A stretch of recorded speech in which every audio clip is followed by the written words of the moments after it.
Mais qui est Charles-Victoire Emmanuel Leclerc? La statue du général Leclerc, né à Pontoise en 1772 et beau-frère de Bonaparte, surplombe la rue Thiers. Sur le panneau urbain implanté devant la gare, on peut lire que le général Leclerc a été envoyé par Napoléon Bonaparte à l'île de Saint-Domingue pour la pacifier et qu'il s'acquitta remarquablement de sa tâche. Une telle présentation est tout simplement une falsification et une honte pour Pontoise.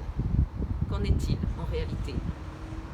Loin de pacifier l'île, la tâche non avouée que lui avait assignée le premier consul Bonaparte était de rétablir l'esclavage aboli par la République en 1794.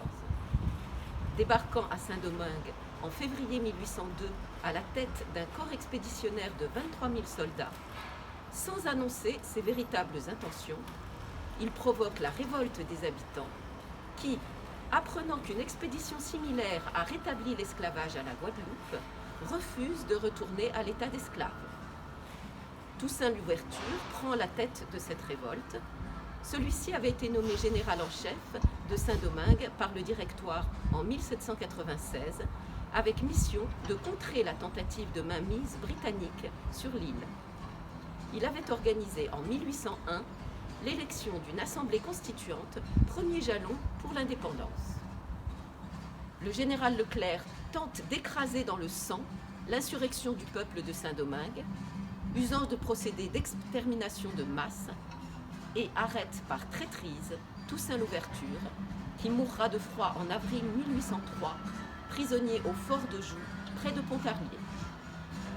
Leclerc meurt de la fièvre jaune en novembre 1802.